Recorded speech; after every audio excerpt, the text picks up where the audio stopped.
Do what thou wilt should be the whole of the law. I'm just bored sitting here at Kenworth. My truck's having issues, and they're telling me they're not going to get it in until Friday. So I'm kind of stuck here. And in a couple of hours, I have a meeting for OTO stuff, local body stuff, and thought I'd pop in, make sure that my internet connection's okay. It appears to be really good, but it has popped out on me a couple of times, so I'm not sure. There's a cell tower right there, and I'm showing to have really good signal, but lost it there for a minute. But 93. Just gonna waste a little bit of time. See if anybody, you guys have anything good for me. If y'all can entertain me, perhaps I can entertain you. Who's in here? Oh, we had 3 and we're down to 1. What happened? 93 JS. Somebody stuck around for a minute. People always just pop in and, oh, is he dancing? And, oh, he's not dancing. And they pop right out. I'm not dancing. I ain't your dancing monkey, but I'll answer your questions. You know, you guys, people get me on a train of thought and I'll go off on it. But in general, I don't really have anything planned or anything like that. So if you got a question, ask Oz anything. And if I can answer it, I will. You want me to talk about OTO, AA, Thelema? When you first started, how long ago was that, JS? I started this channel, oh man, it's got to been 15 plus years ago. No, Emperor, I hadn't started drinking yet. I have it. I'll probably drink a little bit during this stream, but I have an OTO online meeting with the master and the secretary. We got some stuff to sort out at 9, so I'm not going to get too blasted or anything. 2019, yeah.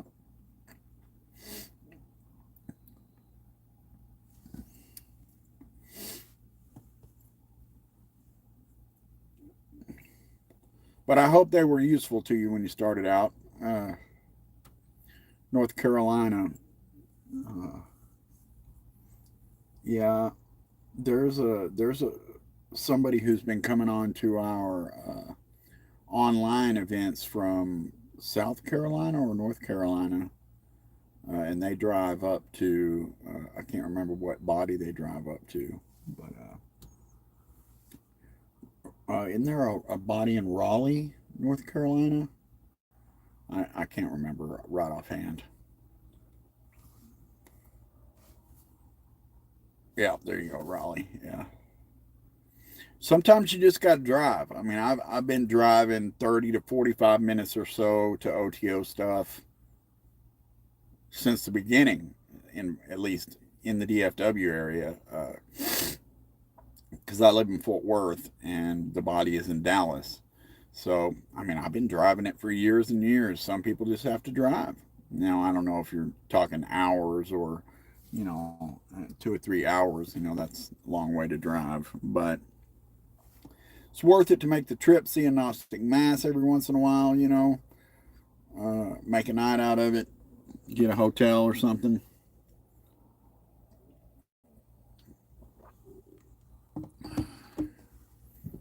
Man, you got me thinking about drinking some Jack now, Emperor G. I'll probably drink a little bit. I'm not an alcoholic. I'm not fiending or nothing, but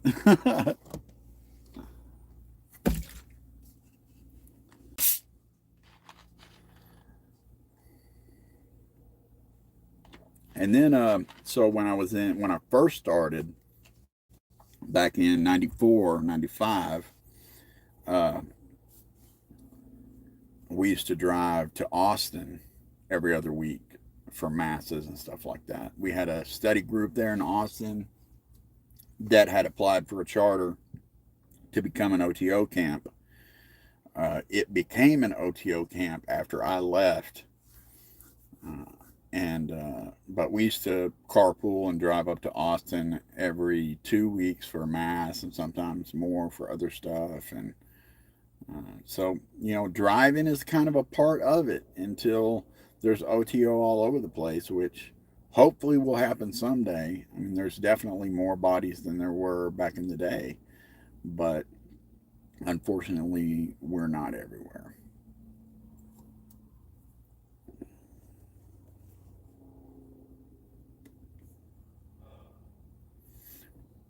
I feel like they've erected more and more red tape for starting an OTO body over the years. I mean, there's always been regulations, but right now, after the pandemic, it's everything's just kind of difficult right now.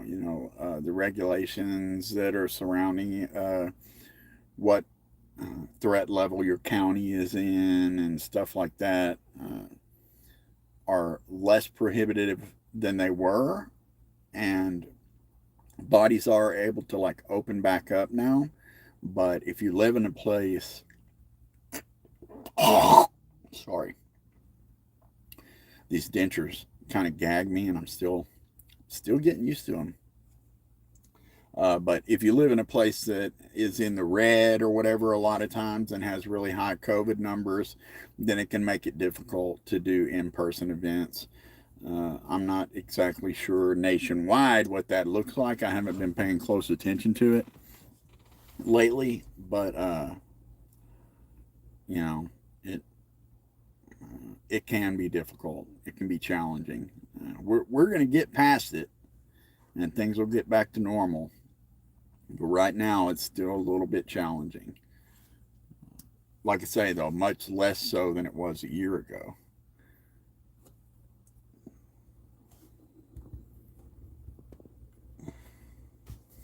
Do I do the LBRP or Star Ruby while I'm driving? No, I don't. I haven't done any serious ritual work in a long time. I approach Thelema right now from a very practical standpoint as far as integrating the the philosophy into my life, because I've got goals that I'm trying to accomplish, and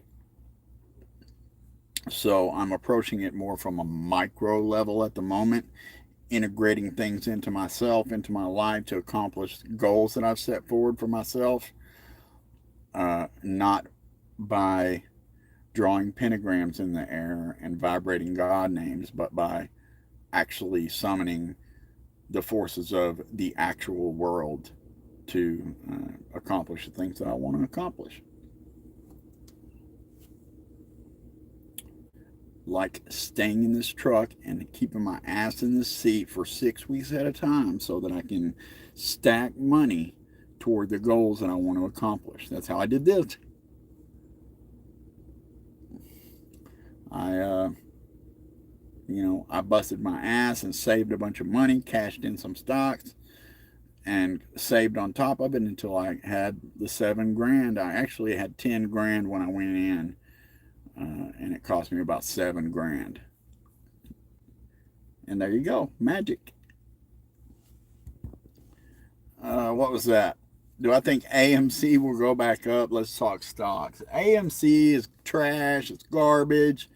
The only reason that it did what it did was because of the whole meme stock movement and all that. And if you haven't noticed, that thing is pretty much dead. I mean, whatever it is, Wall Street bets and all that is a shell of what it was when GameStop happened, and AMC was an afterthought to the GameStop thing in the first place. And no, we're not in a market environment like we will probably never see 2020. We'll never see a year like that again in our lifetimes, probably 2020, beginning of 2021. I mean, the market this year has been falling since February. I mean, I've been saying on my stock channel, I've talked about how, all the small cap and micro cap type stuff that everybody was so excited about has been falling and falling and falling since February, and that it was only a matter of time before the big high flyers started falling. And when that happened, that then we're starting to look for the bottom. And that's what we're experiencing right now. Amazon, Google, Tesla is like went to 180 or some shit today. Like the stock market, like we're in this phase right now where small and mid caps have been falling all year. There was a little bit of hope in oil and stuff there for a while, when everything spiked up. And now the big high flyers are coming down. They're, Shopify's down like 80 something percent on the year. All these stocks are down 50, 60, 70, 80%. The high flyers that everybody thought was going to just continue, all the FANG stocks and all that stuff. And, so right now, we're hovering around the bottom, and we could drop another 10 to 20% before we actually see that bottom, the real bottom. The things that the feds are doing with interest rates, what the Fed is doing with interest rates right now, we're not really going to feel the effects of that in our lives for another 6 to 12 months. And right now we're seeing the very beginning of, real estate lags the stock market by anywhere between 6 and 12 months. And right now we're seeing just the beginning of what's going to happen to the real estate market. I mean, the buyers are drying up, interest rates on a 30-year mortgage up over 7%. Like a house that you would have bought and had a payment for $1,500 for cost you $2,500 a month right now just because of the interest rates. So the buyers are drying up. Home builders are starting to feel it. Prices are already starting to come down, and real estate is about to go woo into the toilet, along with these mega cap stocks like Amazon and stuff like that going into the toilet. And when we finally hit the bottom, all these little small and mid cap stocks are going to lead us out, and the shit is going to boom.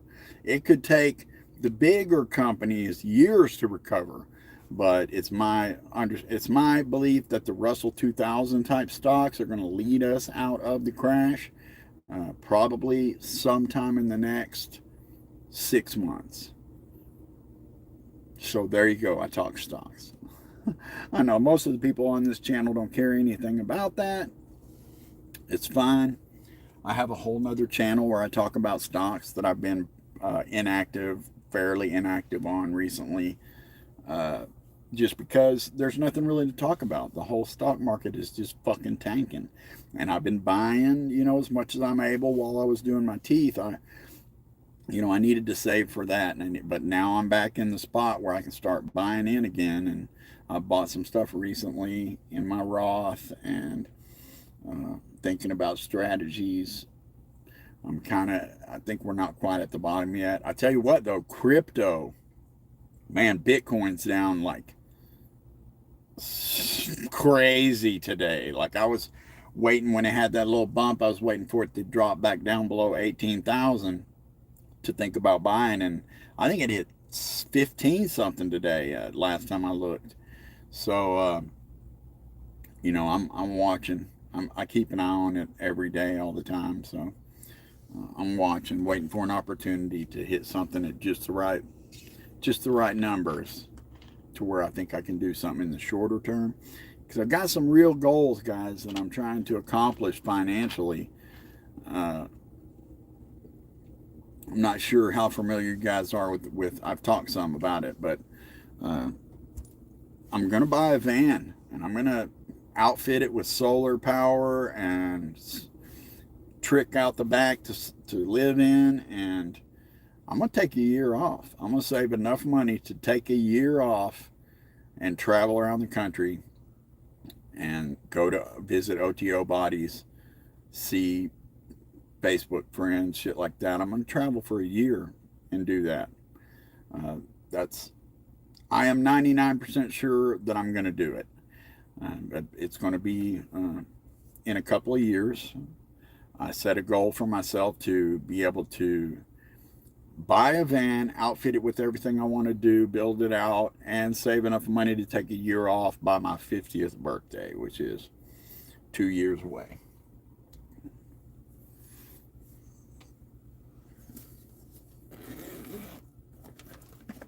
And then after that year, I'll make a decision as to whether that's something I think I might like to continue to do. And if I do decide that, then I'm going to come back, drive a truck for another year, save a bunch of money, and then take another year off. And the thing is, if during that first year I'll start a YouTube channel and I'll start vlogging all the van life stuff, and if I can start building that up after that first year, I'll continue the vlog in the truck as I'm saving money and stuff like that, and then go back out for a year. And I might get lucky and that channel blow up and I'll be able to just support myself with it out on the road, but I doubt it. So I don't know. I got a lot of plans, a lot of things I'd like to accomplish over the next 2 years. And part of that also has to do with local OTO stuff too. I'm currently serving as a secretary of promulgation, and I've got some big plans that they're going to let me implement to try to maybe change the culture of our body a little bit, and also to try to take some measures having to do with promulgation and member retention. I would like to see our body grow in the first year after we get this space we're about to get. After the first year, I would like to see it at 50 members. And, that's I will consider that a huge accomplishment if we can make that happen. And ultimately, if we are able to make that happen, I'd like to see it at 100 in 2 years. And that's unheard of, okay? It's unheard of for an OTO body to have 100 members. It's damn near unheard of for an OTO body to have 50 active members. So it may be impossible, but it's like I was discussing earlier today with the Body Master.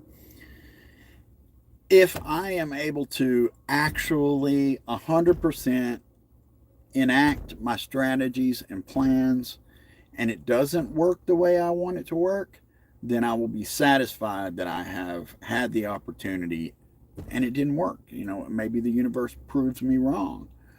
Maybe the universe proves me right. And there's no way to really know until we actually try it in a real way. And I think that very few bodies have really tried in a real way over the years that I'm aware of, you know what I mean, to implement these types of plans. So we're going to find out. We're going to find out if it works or not. We've got some red tape we're cutting through in order to get to a place where we're ready to get a space. We have the money to get a space. We're just not quite through all the red tape yet and all that kind of stuff. And then we're going to get a space. We've got enough money in the bank to probably keep it afloat for a year. I mean, but the goal is not to have to use up all our bankroll. We've been able to acquire a significant amount of money over the last 2 years. So 2.5, 3 years. Damn, man, it's been too long.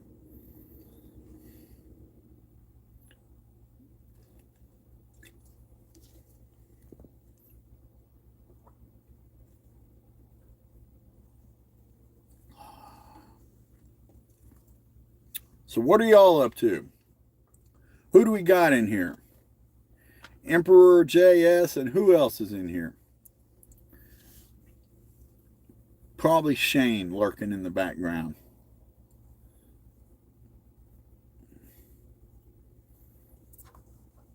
Stalking me.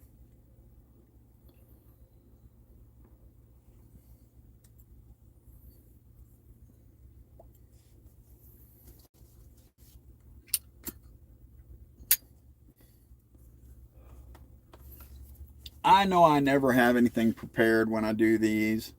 You know, Brother Lon is always on Facebook doing these well planned out, well thought out live streams, and I get on here and just drink whiskey and talk shit and answer questions. Maybe it's a bad plan, but you know, it's just always spur of the moment.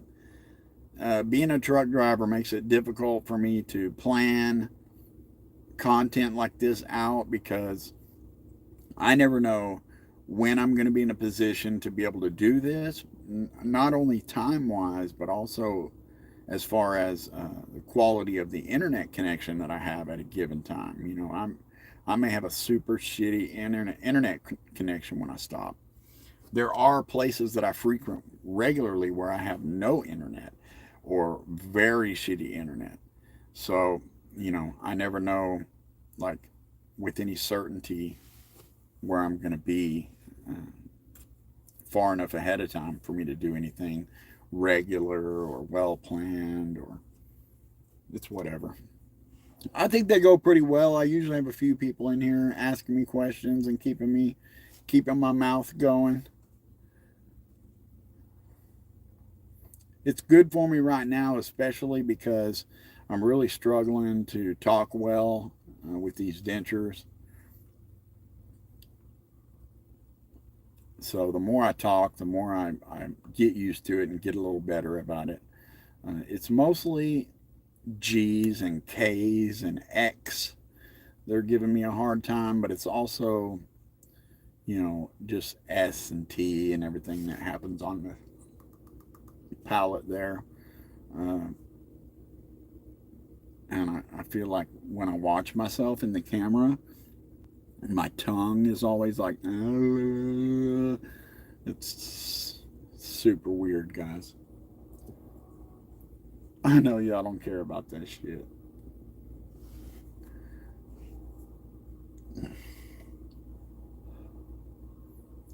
Another thing is that I watch back at my videos and I notice, if you notice, this side of my lip is always down while I'm talking because I'm used to like kind of covering up my teeth with my lip, and I don't know how I'm going to get past that. I've been like, trying to like practice and talk and keep my mouth open, and it's just going to take a while to really get used to not hiding my smile all the time and stuff. I'm already kind of getting a little bit better at it, but I noticed that this side of my lip hangs down like it's hiding something all the time.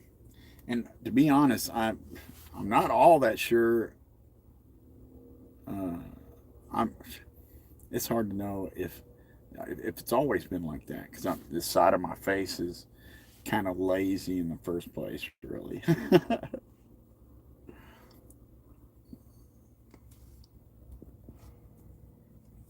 You laughing at me, man? You laughing at me? Shit. Look at that smile. Shit. You be laughing at me. You'd be laughing at me if I took them out and made the fucking face.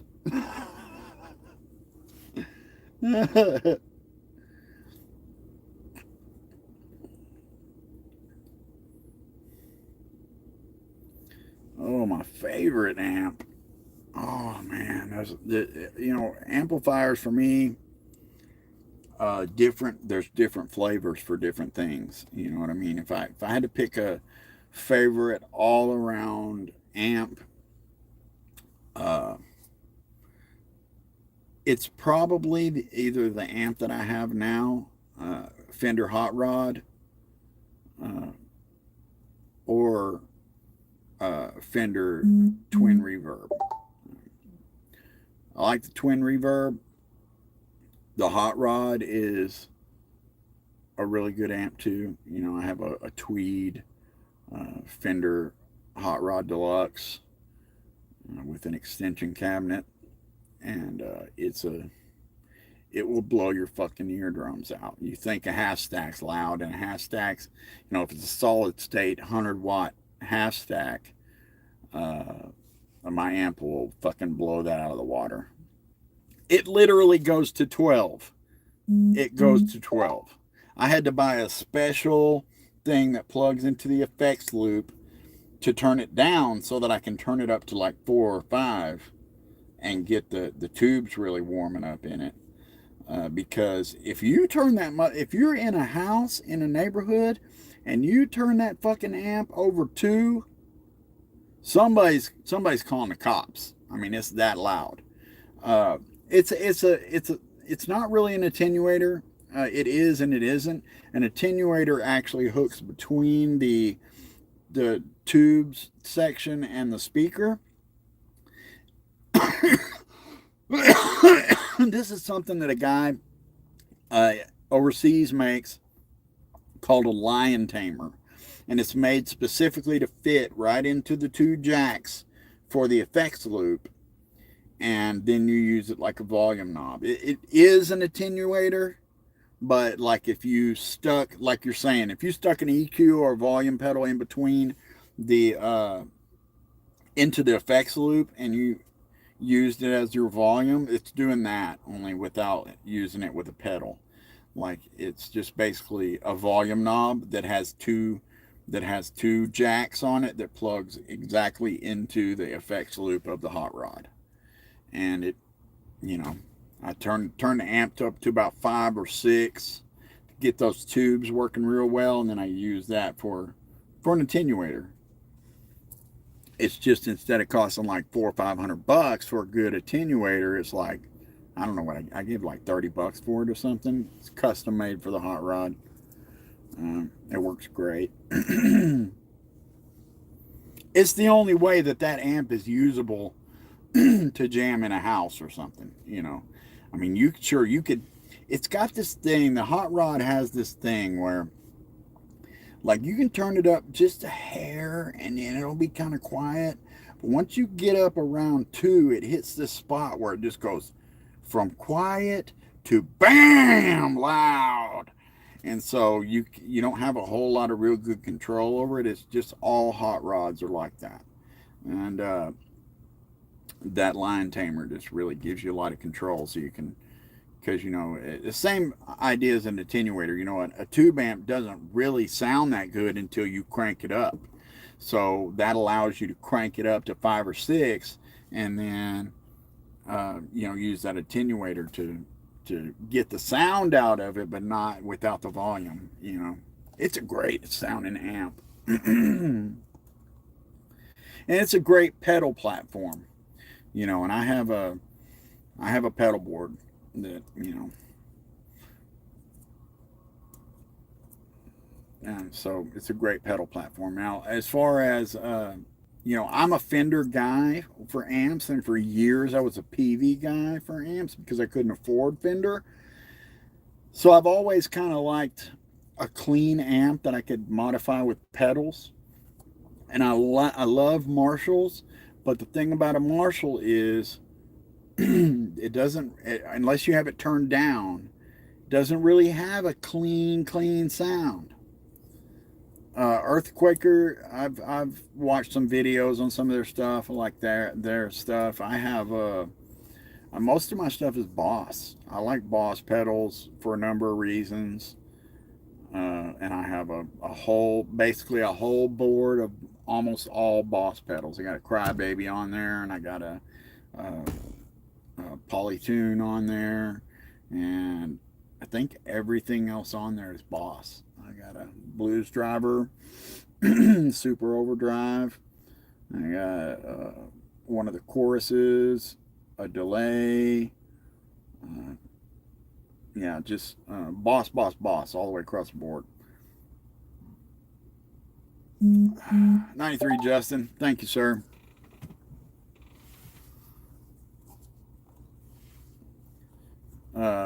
Peavey, you know, I used Peavey Bandits in bands for years. The like the big one with the 212s in it. I used those for years because you could find them all day long in pawn shops. And then the last half stack that I had was a Peavey half stack, not like an expensive 5150, just a regular old Peavey half stack, 150 watts or whatever it was, and just for a really nice, good, clean channel. You know, nice, loud, clean channel to put pedals to. And that's what I like. I like about Fender is I like the I don't know, I like the profile of the EQ on a Fender. I just like the sound of it, you know. And I always hated Fender guitars for years and years, but man, I don't anymore. My dad stumbled across this guitar and got it real cheap and then gave it to me. And it was in really bad shape when I got it, right? And I did a bunch of work to it. And then I started researching. When I had it apart, I got to read the numbers on the neck and researching about it. And it's a 1985 made in Japan Fender Stratocaster. And it's got like a cult following for this guitar. And it does. The neck is just fantastic. Feels and plays great. And I had everything else, uh, except it has good tuning keys and stuff. I had all of it gutted and completely redone twice. Actually, I did it once, and then I was like, you know, this isn't really the exact stuff that I wanted, so I went and I redid it again with the exact all the stuff that I wanted. Uh, and it's a fantastic guitar. I've got a few others too. And, one of them is all finished. It's a Jay Tercer. I played this guitar live on stage for years, and so it's got sentimental value to me. It's not a fantastic guitar, uh, but I had it completely redone. I put Seymour Duncan P90s in it. I took it into a guy and had it all the frets leveled, changed put Grover tuning keys on it, and just completely reworked the whole guitar. Now it plays like a fucking. I mean, it plays awesome. It's got P90s on it. Uh, the blue Fender, yeah. Well, see, now it's not blue anymore. I redid it again after that, and now it has a black pick guard, and it has Fender hot noiseless or Fender, one of the noiseless Fender pickups in it, and all American innards, and you know, it's been fret leveled and gone over by a professional, and everything in it's been completely redone. I mean, it's still got the original bridge, and you know, it hasn't been refretted or anything, and the keys on it are really stable and good. And but custom handmade bone nut. It's now it's black with the white pinstripe. It looks like the uh, David Gilmour Pink Floyd guitar. You know what I mean? It's black with the black pickguard with the white stripe and cream pickups. Yeah, it's Sab Flab. ESP, you know, they all make some pretty good guitars these days. I mean, compared to when I was coming up in the '80s, like you buy a Hondo or something, it was just straight garbage. Felt like you're playing on a 2x4. But nowadays, even the cheap guitars make some really good playing guitars and stuff. Now, I will say that the cheap Fenders, I do not like the necks on those guitars because I want a Telecaster, and I thought about buying a cheap, not the Bullet, but another Telecaster, and it just feels like you're playing on a 2x4. It's got that thick 50s style neck on it, and I hate that shit. Uh, but you know, I got the Jay Tercer, and then I've also got an Epiphone Les Paul Custom. So it's got the gold hardware, and it's the newer model. So they've really upped their game, but it still needs work. I need to change the pickups and stuff. I'm not going to play Thelema Audio. I'm not. I do have my acoustic here, but that's not the plan. That's not in the cards. I got a meeting at 9 that I gotta prepare for soon, and I'm just on here just to waste a little time and hang out. And the old school Fender basses have huge necks on them. Well, and now that's another thing that I bought fairly recently. I bought a Squire Classic Vibe '70s bass, a jazz bass, and man, that thing is nice. I mean, it once again, because it's a Squire, it needs it needs to be gutted, but those classic vibes are really good playing, good feeling basses and guitars too. The the classic vibes are like the best Squires you can buy, and that that jazz bass is pretty nice. I mean, it plays and feels great. It needs different pickups in it. But just like I've kind of fallen off of the train of just constantly blowing money on guitars and stuff, because I've decided to do this van life thing, and I'm like, I don't have any place to put any more stuff. Like, I'm paying like $100 and something a month for storage, and all my shit just sits in storage. It's like I'm thinking about downsizing some. Especially if I really do find that I enjoy the van life thing once I get a chance to actually get a real taste of it. Like, if I really enjoy it, and I do it for a year and I decide that I want to keep doing it, at least off and on, I'm probably gonna get downsize. Either find somebody that can store some of my stuff, or somehow to get rid of that storage, which is probably about 30% books. I mean, it's probably 30% of that storage is just fucking giant plastic tubs of books. You know. 93 Abraham.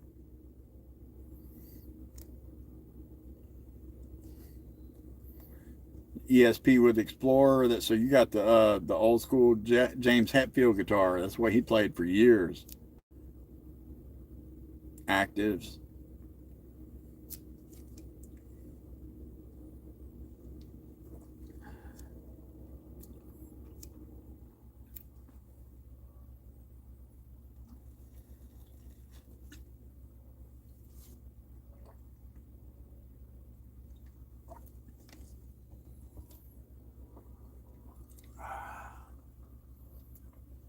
I'm literally sitting at the Kenworth in Joplin, Missouri.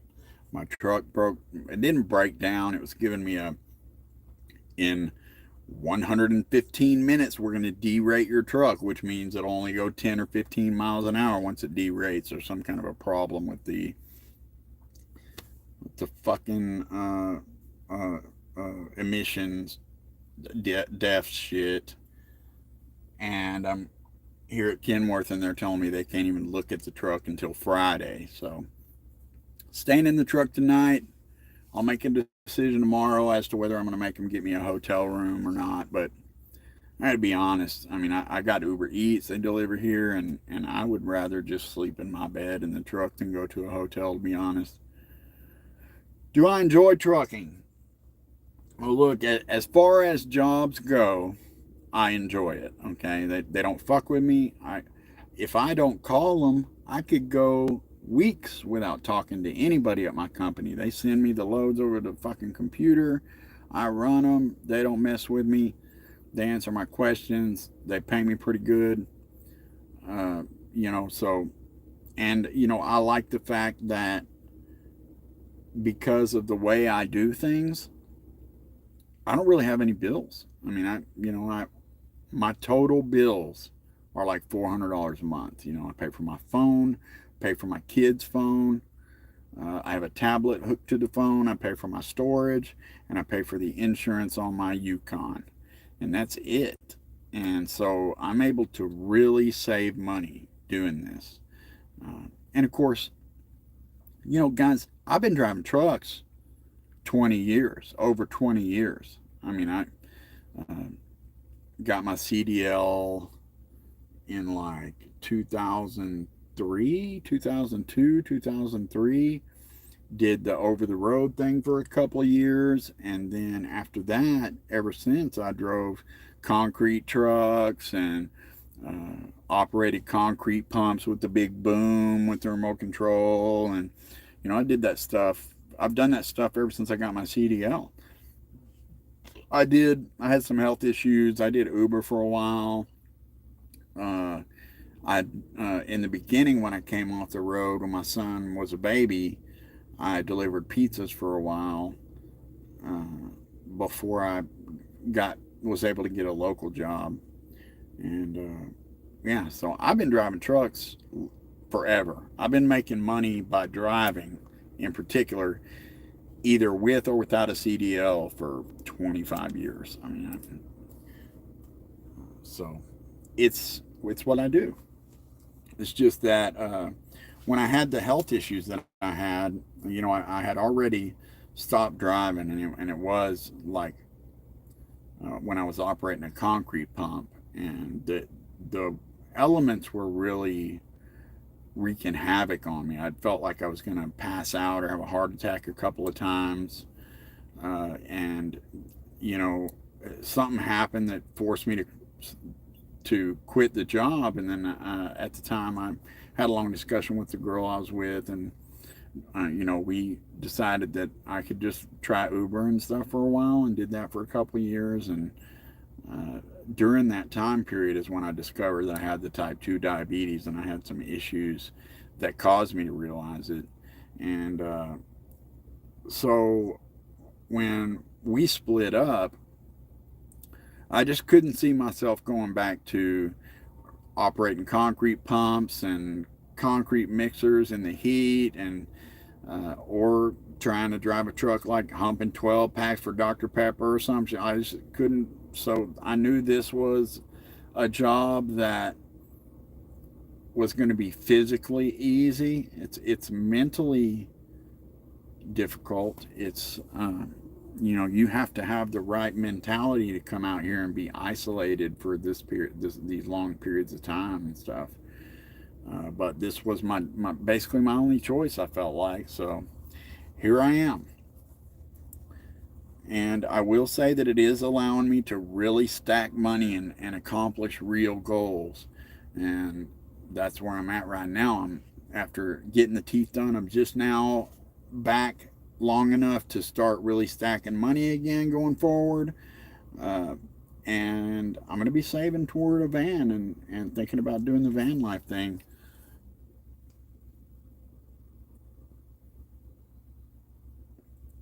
Call center work. Yeah, I know a couple people that have done that. One guy's been doing it for years and years.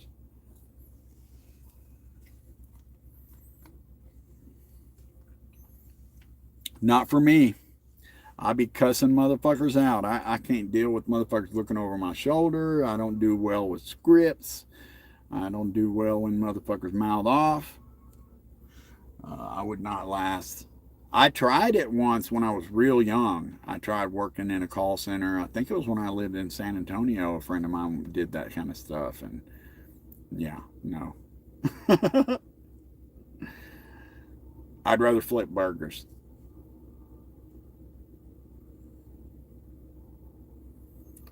Well, Abraham, I'm tell you what. In my opinion, we're about to have a big recession. There's going to be a lot of unemployment, so be careful if you're going to switch jobs, and think hard about what you're switching to.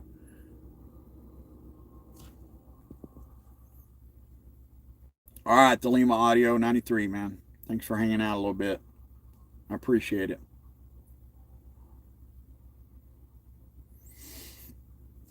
I probably won't stay on a whole lot longer, guys. I'm like I said, I got a meeting at 9, and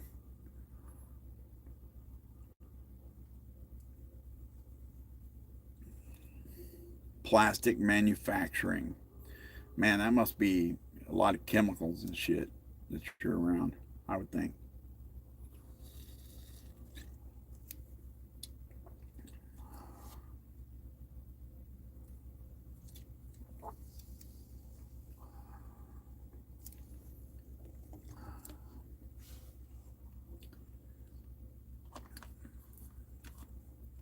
Before I drove trucks, I climbed telephone poles for years. And then for a short period of time, I was doing engineering related to that, like field engineering. And then for about a year, I climbed communications towers. So for several years, probably 5 or 6, maybe a little bit more, uh, it was all about heights, climbing telephone poles, hanging telephone cable, wrecking out telephone cable, climbing towers. Did that for quite some time. That was my first, like, I don't know, it's my first, what I felt like was a career. I guess before that, actually, for 2 or 3 years, I worked in diesel retread shops. So we retreaded diesel tires. Worked in about 3 shops doing that. Uh, so that was kind of, I guess, really the first thing that I considered a real career. But when I looked into the being a lineman, like I was really good at that for a long time and was running my own crew and all that kind of stuff after doing it for years. Uh, and then I really felt like it was turning into something because I got a job in field engineering uh, that was kind of more of a, I don't know, I was driving around checking on contractors and inspecting jobs and dealing with their payroll and stuff like that. I did that for, I don't know, a couple of years, a year and a half, 2 years. That was around 2000. And then 2001 probably is when I was married, and we moved to Missouri, and I climbed towers for a year. And then it was very shortly after that that I had some big problems with my hip. And shortly after that's when I decided to get my CDL. We were having rough times, and my uncle really helped me out a lot when I was getting my CDL. Helped me get into this grant program. So I got a grant to go to a college truck driving program in Mineral Wells, Texas. Uh, and I did that. And then went to work over the road trucking for a couple of years. That's what set me on the career path that I've been on ever since, which, you know, is a curse and a blessing. It's a blessing because, like, if I could right now make a phone call even at this time of night, and I'd have a bus ticket tomorrow to go to any company that I want to go drive a truck for them. Unless I fail a drug test or something like that, I will always have a job doing this. Uh, so there's that. But they want all your time. Happy Slappy 93, sir.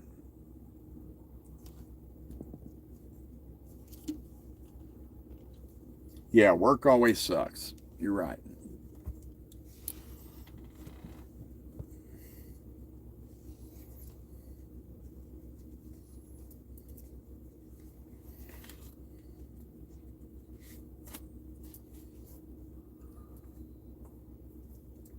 Really kind of focusing in on OTO stuff. Um, it's hard to make real headway with the things that I'd like to do from on the road, but I am glad that I'm able to make an impact for the local body from the road, which I feel like I am.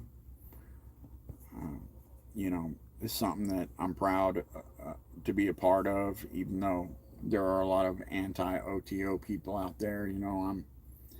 I've been doing it 27 years, and it was touch and go there for a minute, and I almost quit, and I'm glad I didn't.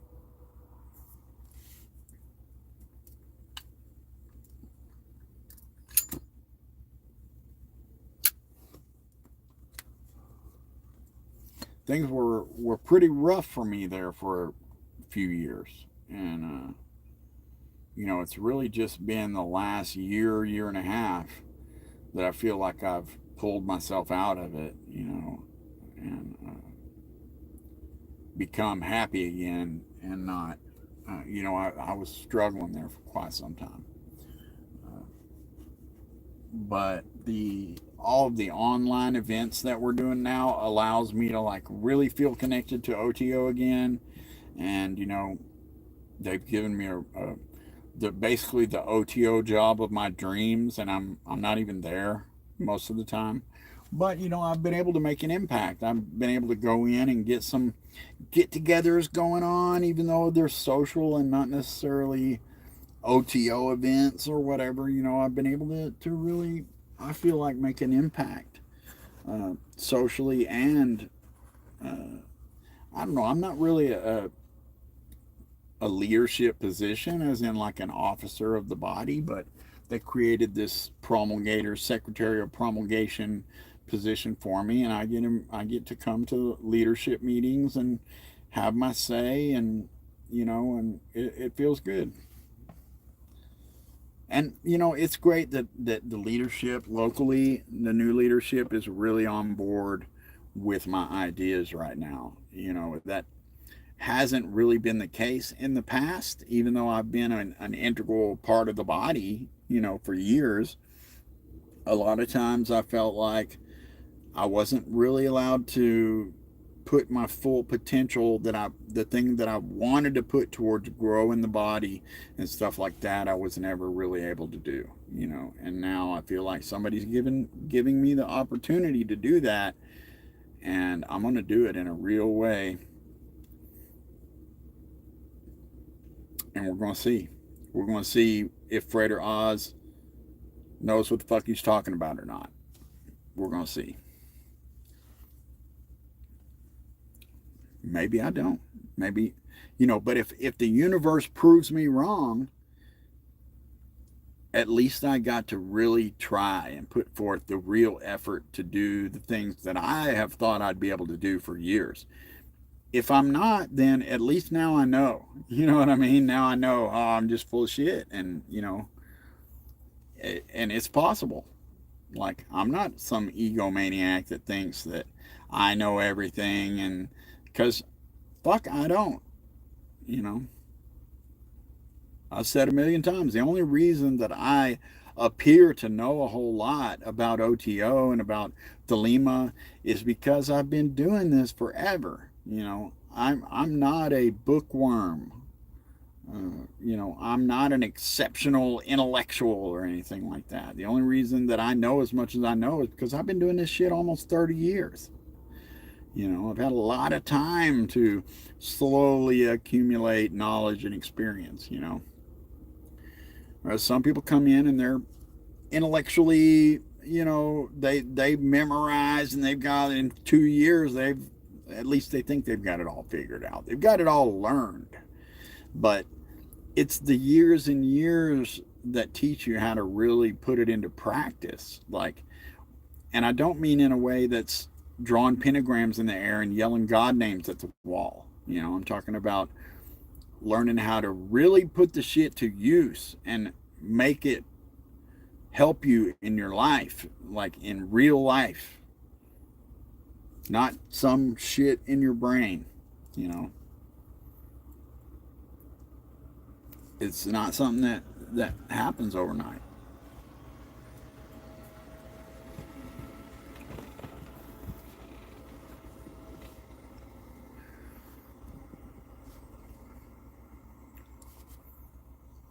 Well, Justin, I appreciate it, man.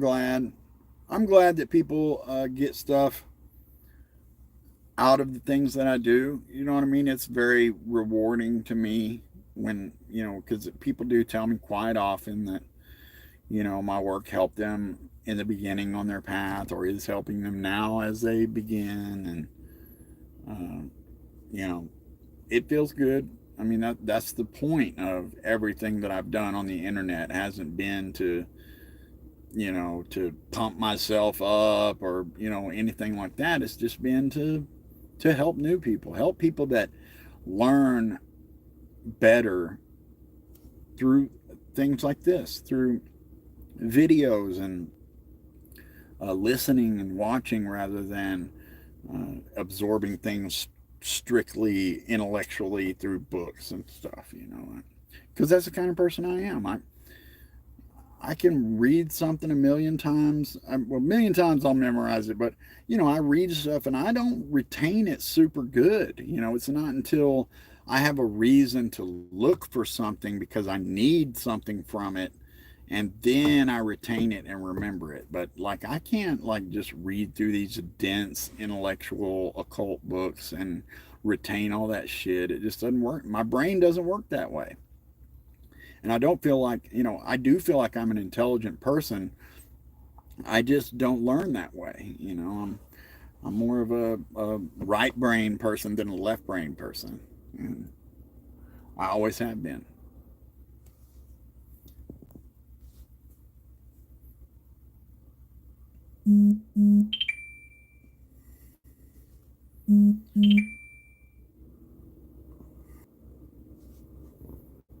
Oh, I'm sorry about that. I was getting, somebody was texting me and asking if I streamed yet. I'm like, I'm on now.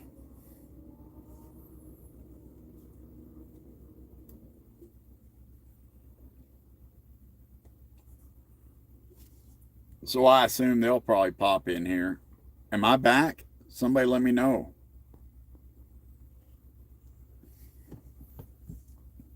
He'll want to come in here and monitor my activities.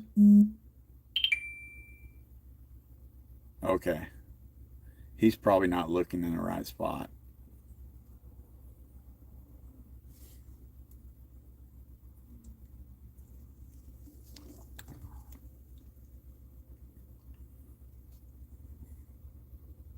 Hold on, I'm going to go text him and tell him where I'm at.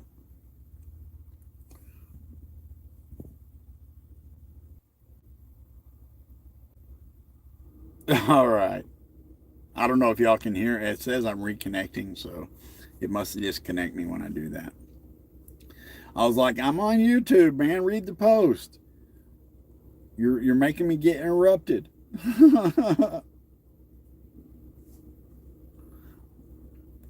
I'm telling everybody about our conversation, man. Don't get mad. You're making me like leave the live stream to come tell you when the post says right there. If you have the notifications at where I do the place at the place where I do all the things. You can't say the word YouTube on fucking Facebook, man. It does the algorithm will shut that shit down and will not show it to anybody. You can't put links to YouTube. You can't say the word YouTube. I really think that a lot of times, even when I say stuff like I'm going to be over at the place where I do the things, I think that it still knows sometimes. If I use the word, even if you misspell the word YouTube, or if you say certain words, like it will get 0 likes, 0 engagement, and then I post something else 5 minutes later and it gets fucking 100 likes. You know what I mean? Like, yeah, bro, because Google and YouTube are direct competitors to Facebook. Like, you can't post links to that shit. You can post it, it'll show that it's there, but it won't show it to anybody. Uh, and it's the same way with a lot of things. Like, if you post Spotify stuff or anything, they don't want to show things to people that will draw them away from their website to the other website. I mean, it's just logic. It's aggravating. It didn't used to be that way. But a lot of things are different. I remember when Facebook first started, and you would see everything in chronological order. All your friends, just whoever posted last, and then they just changed everything. I remember when it happened, and I was really mad about it. How why am I not seeing everything in chronological order? Why am I not seeing everybody's posts and stuff? Uh, Things were a lot better then before they started like trying to learn your habits and show you the stuff that, like, I hate it. It's like I want to see the stuff that so and so posts and so and so posts. Just because I haven't messaged with them or liked anything, or we haven't commented on each other's stuff in a while, doesn't mean that I don't want to see their posts. Now, I can't understand that seeing 5,000 people's stuff in chronological order is a lot, but still, man, there's got to be a better way to do it than the way they do it now, where I just see like the same 30 people's stuff all the time.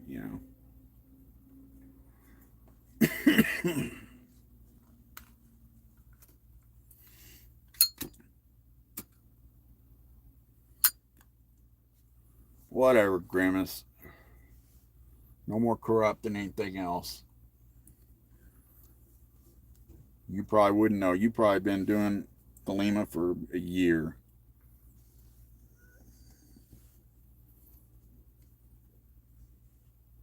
And yeah, I'm talking shit.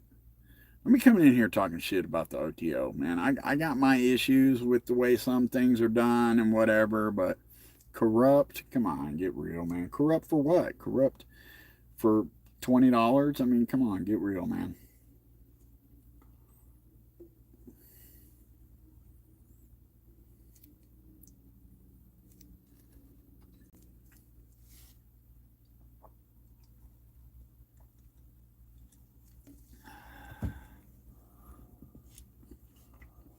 Always got to be somebody.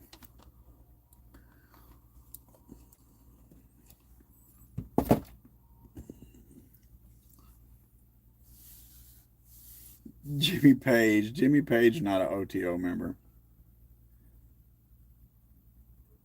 Yes, I am from Texas. I actually was born in Gulfport, Mississippi, but we moved to Texas when I was like 5 or something.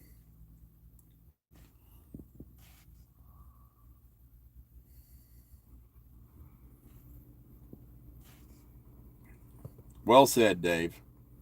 Run by volunteers who make mistakes and don't always do things in a timely fashion and aren't necessarily professionals and professionally trained in the things that they volunteer to do.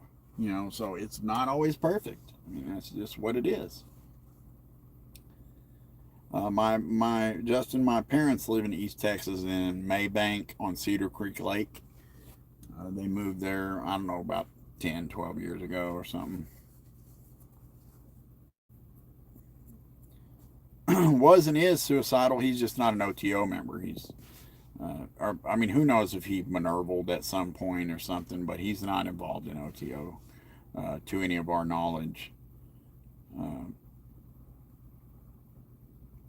Uh, I'm not sure if he considers himself actively to be a Thelemite or not, but he's certainly interested in Crowley. He lived in Boleskine, and the running joke is that the reason that half of Crowley's stuff disappeared is because Jimmy Page bought it all. Who knows how big of a collection of Crowley memorabilia and Crowley's personal items and shit he has.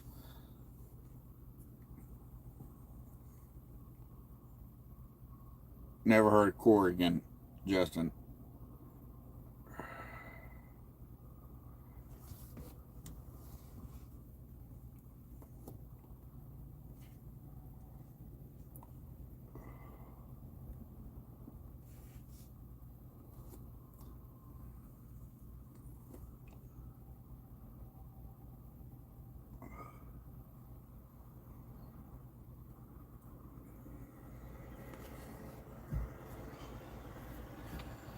Probably stay on another 25 minutes or so. Give myself an hour to decompress before I have to meet with some people tonight. I ordered some food from Fazoli's. Had some fettuccine alfredo, and I got a piece of cheesecake waiting on me. I'm eating everything I'm not supposed to eat because I can't really eat correctly because of these new teeth. So, like, I can't eat a lot of vegetables and stuff right now. That they don't crush things properly, and it may just be because my gums are still healing. And but yeah, I'm still really kind of struggling with these teeth. I can eat some stuff though. I mean, I'm a lot more than I was. I can eat hamburgers, and I cut it up real small and ate a couple foot longs from Sonic yesterday and or day before last night. Uh, so I'm getting better at eating, but I'm also keeping a lot of soft stuff here in the truck that I'm eating too. Still got a couple spots in there, and I'm babying. It's going to be another 4 or 5 months before my gums are really feeling healed. I mean they're healed, but it takes a long time for your gums to uh, get to their final shape, and to, you know, it's like if you cut yourself and you have a scar, and that scar is, it may be healed, but it's tender for a long time, sometimes forever. I've got a scar in my thumb that I hurt probably 25 years ago that still bothers me. And so when you have that many teeth pulled, it takes a long time for those gums to really heal. And so it's going to be a long time. It's going to be a long journey. Uh, Whatever. I had to do it. You see the difference?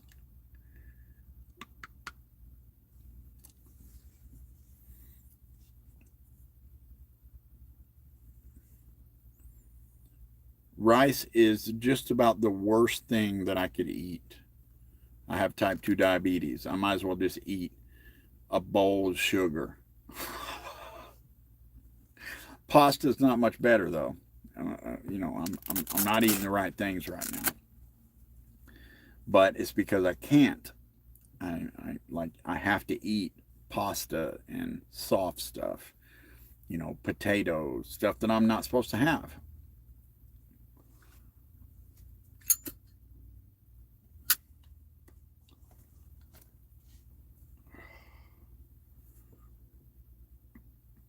Yeah, all that, Abraham, except for the vegetables, I can't eat. White rice, oatmeal are horrible for me. I'm eating some oatmeal, just because it's soft. I mean, I could eat almonds, but yeah, the almonds are something that they're tooth breakers, so I haven't been able to eat them in a long time. And now with these dentures, like I can't even crush an olive. I got these little green snacking olives, and I might be able to do it now. It's been a week or so since I tried, but I couldn't even crush that olive. I can eat black olives that are cut up. I can do that, but like if I eat a McDonald's hamburger, I can't. I have to take the pickles off of it because these teeth don't really cut it up.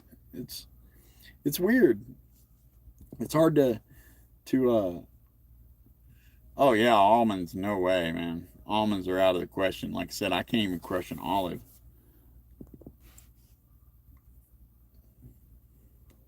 But pasta is doing real well. Burgers. Earlier I went to Subway and I got a bowl. That way, instead of a sandwich, I got a meatballs bowl, and that worked out. Meats are working out real well, especially if it's like ground meat and stuff like that.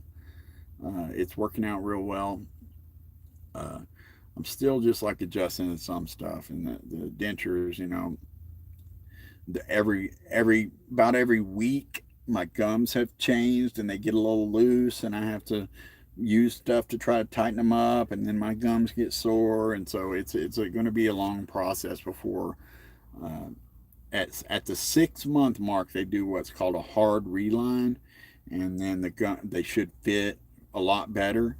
But then even still, for the next 6 or 8 months, maybe even longer, my gums will continue to shrink, and I'll have to be having them readjusted, and they do relines and stuff to keep them fitting correctly. It's not really until about a year to a year and a half that your gums really stop shrinking, or they slows way down, so that you don't have to do that stuff anymore. Right now I have a bunch of products. I got this stuff called cushion grip, that is like it's you warm it up and it comes out like a sticky plastic ball, and you make a string out of it and put it down inside the denture, and then like when you push down, it squishes around in there to tighten them up, to fill in the spots that have shrunk, and then it lasts like 5 days and you have to redo it. It's actually really good stuff. uh, I know y'all don't care about all this shit. I just get to talking about stuff, you know, because it's interesting to me. It's a part of my life right now, but I know y'all don't give a shit about any of that. Part of me wishes I wouldn't even have said I was in a position where I couldn't even where I could have not even told anybody, But like, because I make videos and all this stuff, you know, I figure I might as well just do it right out in the open in public, because there's no way to get around everybody noticing that, hey, where'd you get all them teeth at?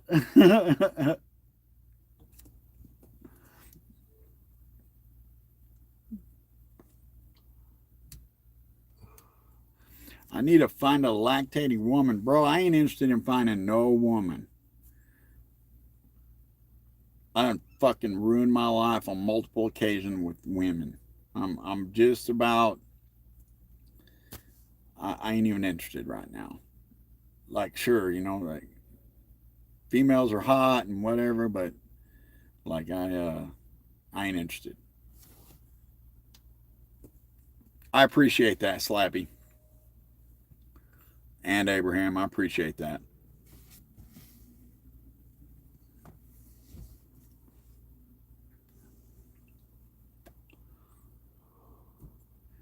Hope everybody still remembers me after I'm gone.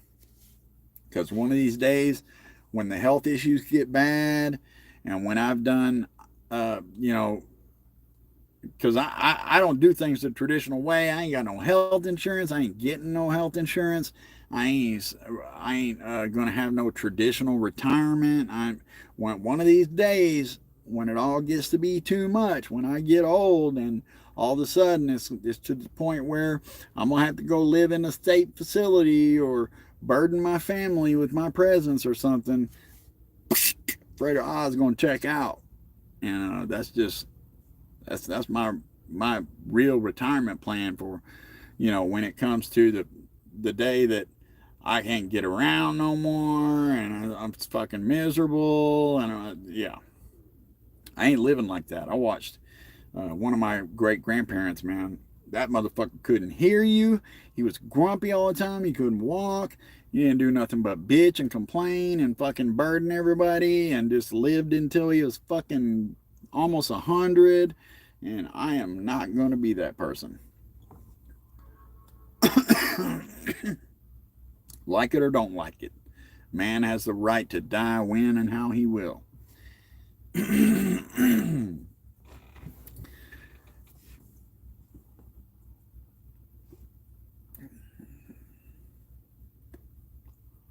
That's a long way off. That's pretty morbid. That's a long way off, but you know, I had a great uncle did it. He got Parkinson's and got to the point where he couldn't even hold a coffee cup, you know, it was so bad and stuff, and he checked out. And I always respected that.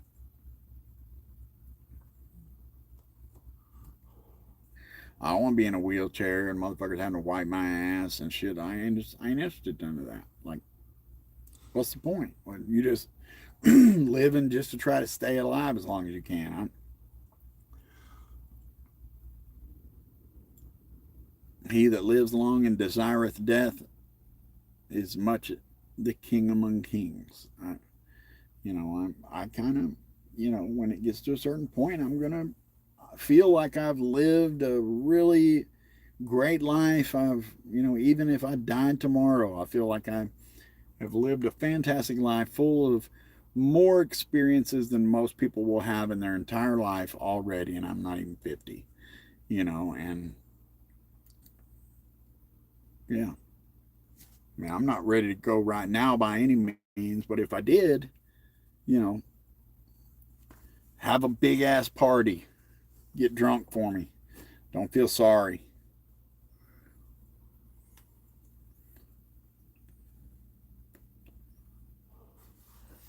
I've lived a life so full of crazy experiences that I can't even tell my stories because I feel like people don't believe me or whatever, because I've done so much crazy shit. There you go, Dave. He that lives long and desires death much is ever the king among kings.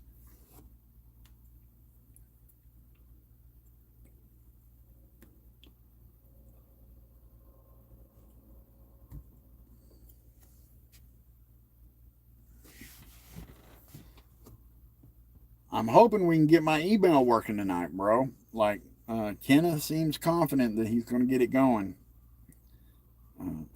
So, We're going to find out. I got my laptop charging. I got good internet here, so I'm going to try to do it from my laptop, and maybe this time it'll work out. Maybe it has something to do with the fact that we were trying to set it up through my phone.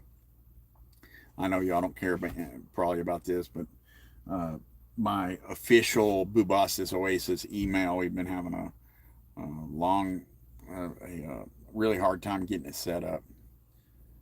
What were we saying about our conversation earlier?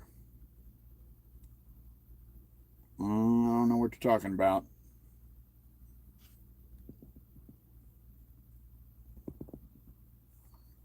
You lost me, bro. I know there's a significant delay here.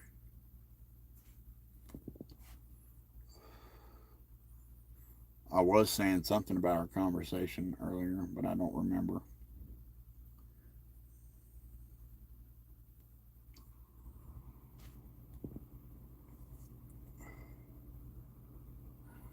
I have not, Slappy. I've never been to Michigan in any kind of what would recreational context. I've really only been there a couple of times, even as a trucker. But yeah, I've never spent any time there. Really, I've been to Alambrados in New Orleans. I've been to Austin. I've been to the Oklahoma body. I've been to Star Sapphire in California. Uh, that may be it. That may be all the bodies that I've been to.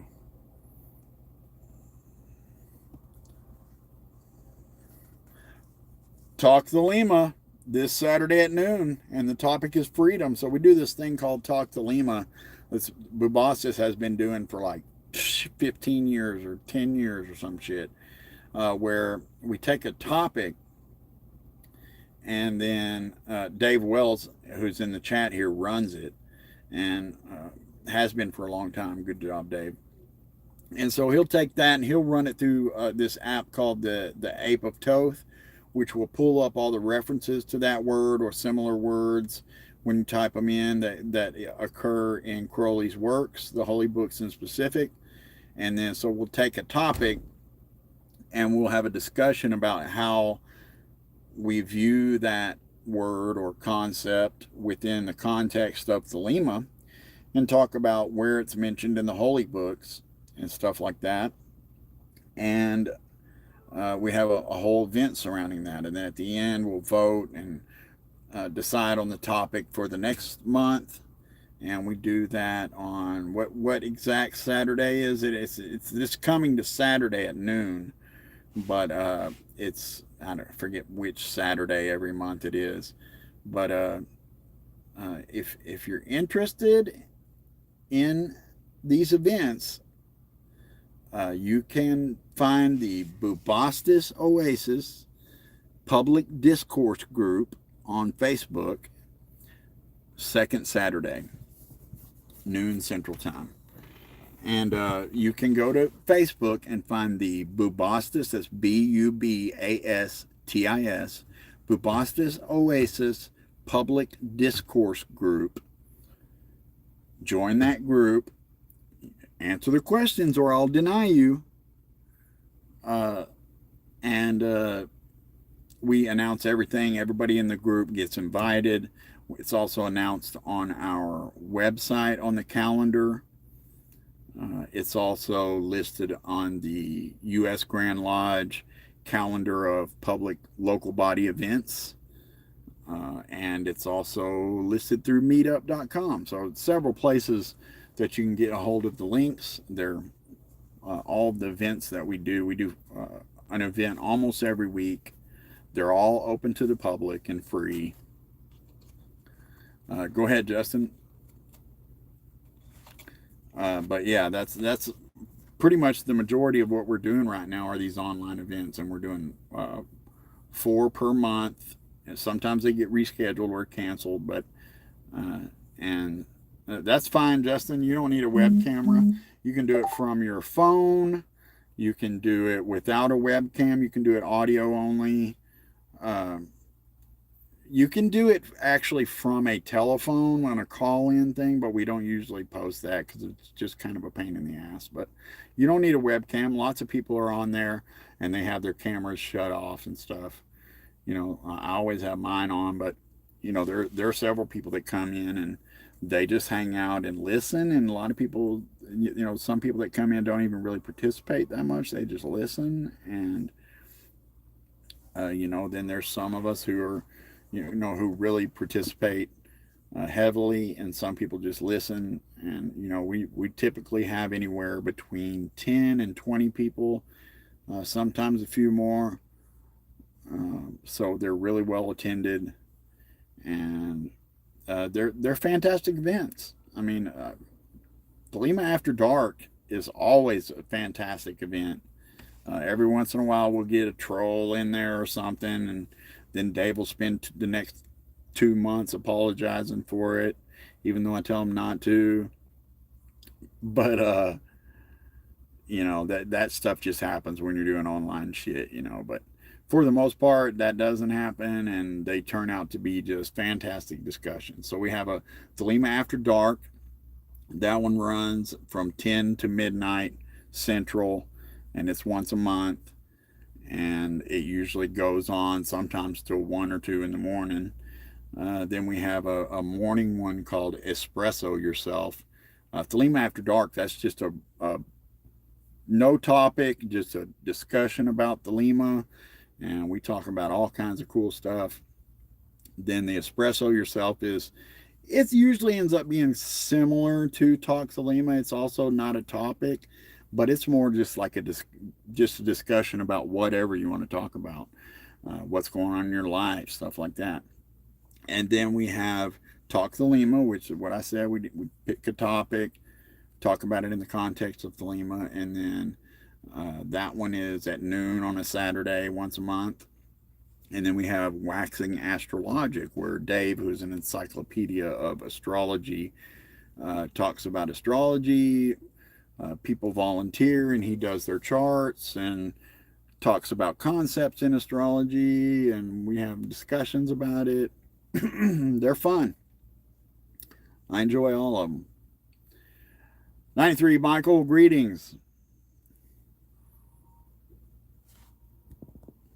Justin, that's fine, man. You can use that, no problem. You can come just watch us and listen. You don't even need a microphone. I would suggest jumping in and having some of the conversation, but not required. And at some point, we're going to enable a way for people to make donations and help support the body for us doing it, because while, excuse me, while a lot of OTO bodies have been doing this kind of online stuff during the pandemic as a way to kind of keep the momentum going for their bodies, I don't think a lot of them are going to continue it once this is over. And we are planning to continue to do these online events into the future, even when the pandemic's over and everything's wide open. So hopefully it'll be a way for us to give to the larger community, and also maybe make a little bit of pocket change for the body through donations, maybe a Patreon or something like that eventually. Yeah, that's true, guys. As Dave's saying there, it's done through Google Meets, and there's also a chat in there. And there's a lot of people that do pay attention to the chat. Personally, I catch one just pop up every once in a while, but I'm not I'm on a phone, so I'm not looking at the chat window and stuff, so I miss it a lot. But people do talk in the chat as well in there.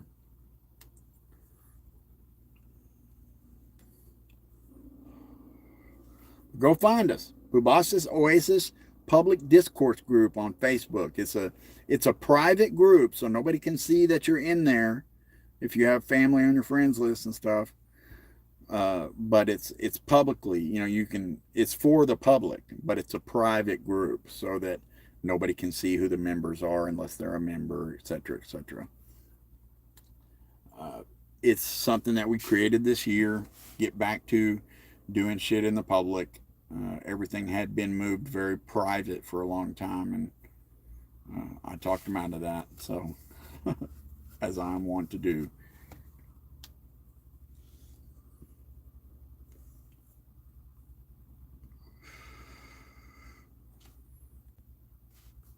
Well, we don't have a space right now, assuming you're talking about Bubastis. You know, our space was destroyed by a tornado right before the pandemic, and we've been without a place for 2 or 3 years now. So we're just about to get a new space. So there's not, if you're talking about Bubastis, there's not really any place for you to see right now. All of our stuff's been in storage for a long time. It was kind of a blessing in disguise because we basically got out of our lease because of a tornado. So like during the pandemic, we weren't like locked into a lease where we had to continue to pay. So we were able to build up money so that now that we're in a position to get ready to restart everything, you know, we've got the money to do that. I can't imagine how some of these bodies, like California bodies and stuff like that, have made it happen during the pandemic. It's already super expensive over there, and I just can't imagine how they made it work. Um, it's we were really lucky in that sense.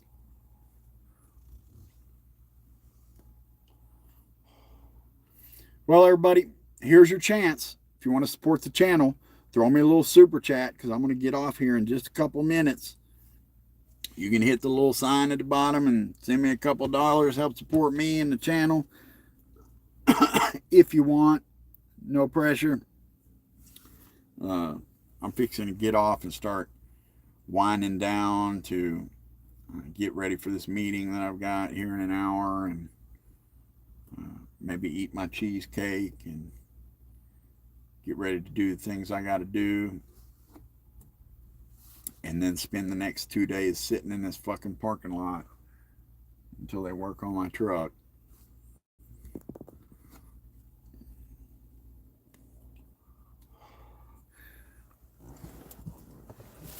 It's always good to hang out with people.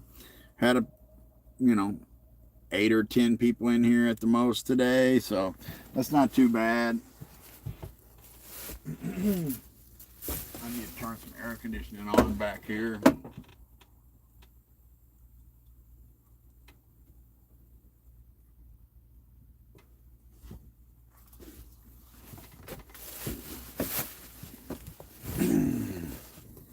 All right, Dave, see you in an hour. 93. All right, well, everybody, thanks for hanging out.